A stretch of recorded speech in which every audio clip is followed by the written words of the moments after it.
Hi ಎಲ್ಲರೂ ನಮಸ್ಕಾರ.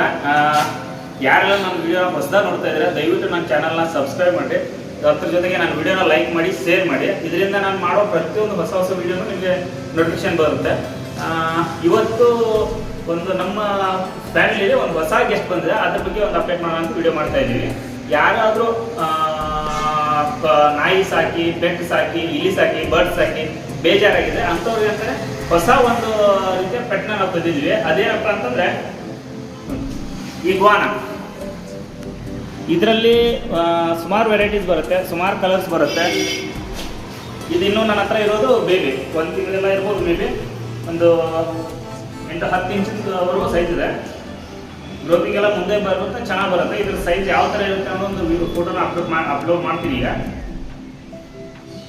ನಿಮ್ಗೆ ಯಾರಿಗಾದ್ರೂ ಬೇಕಿದ್ರೆ ಇವಾಗ ನಮ್ಮ ಹತ್ರ ರೆಡ್ ಕಲರಲ್ಲಿ, ಗ್ರೀನ್ ಕಲರಲ್ಲಿ ಮತ್ತೆ ಇವಾಗ ಸದ್ಯಕ್ಕಿರೋ ಸ್ಟಾಕಲ್ಲಿ ರೆಡ್ ಗ್ರೀನ್ ಕಲರಲ್ಲಿ ಇದೆ. ಯಾರಿಗಾದ್ರೂ ಬೇಕಾದ್ರೆ ನಾನು ಕಾಂಟ್ಯಾಕ್ಟ್ ಮಾಡಿದ್ರೆ ನಿಮಗೆ ಕಳಿಸ್ಕೊಡೋ ವ್ಯವಸ್ಥೆ ಮಾಡ್ತೀವಿ.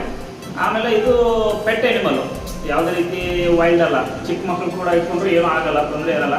ಮನೇಲಿ ಆರಾಮಾಗಿ ಸಾಕ್ಬೋದು. ವೆಜಿಟೇರಿಯನು, ಇದಕ್ಕೆ ಯಾವುದೇ ರೀತಿ ನಾನ್ ವೆಜ್ ಹಾಕಬೇಕು ಏನು ಮಾಡಬೇಕಂತ ಏನಿಲ್ಲ. ಆರಾಮಾಗಿ ನೀವು ಮನೇಲಿರೋ ವೆಜಿಟೇಬಲ್ ಅಂದರೆ ಕೊತ್ತಂಬರಿ ಸೊಪ್ಪು ಆಗಿರ್ಬೋದು, ಪಾಲಕ್ ಆಗಿರ್ಬೋದು, ಈ ಥರ ಕ್ಯಾರೆಟ್ ಆಗಿರ್ಬೋದು, ಎಲ್ಲ ತರಕಾರಿಗಳನ್ನು ಕೊಟ್ಟರು ತಿನ್ನುತ್ತೆ, ಹಣ್ಣುಗಳು ಕೊಟ್ಟರು ತಿನ್ನುತ್ತೆ. ಆರಾಮಾಗಿ ಮನೇಲಿ ಇಟ್ಕೊಂಡು ಸಾಕ್ಬೋದು. ಮುಂದಿನ ವಿಡಿಯೋಗಳಲ್ಲಿ ನಾನು ಯಾವ ಥರ ಇದನ್ನು ಫೀಡ್ ಮಾಡಬೇಕು, ಯಾವ ಥರ ಕೇರ್ ಸೆಟಪ್ ಮಾಡಬೇಕು ಅನ್ನೋದ್ರ ಬಗ್ಗೆ ವಿಡಿಯೋನ ಅಪ್ಡೇಟ್ ಮಾಡ್ತೀನಿ. ದಯವಿಟ್ಟು ನನ್ನ ಚಾನಲ್ನ ಸಬ್ಸ್ಕ್ರೈಬ್ ಮಾಡ್ಕೊಳ್ರಿ. ಮತ್ತು ನಿಮ್ಗೆ ಯಾರಿಗಾದ್ರೂ ಬೇಕಿದ್ರೆ ಇವಾಗ ನನ್ನ ಹತ್ರ 5 to 6 ಪೀಸಸ್ ಅವೈಲೇಬಲ್ ಇದೆ. ಯಾರಾದ್ರೂ ಬೇಕಾದ್ರೆ ಕಾಂಟ್ಯಾಕ್ಟ್ ಮಾಡಿ ಕಳಿಸ್ಕೊಡೋ ವ್ಯವಸ್ಥೆ ಮಾಡ್ತೀನಿ.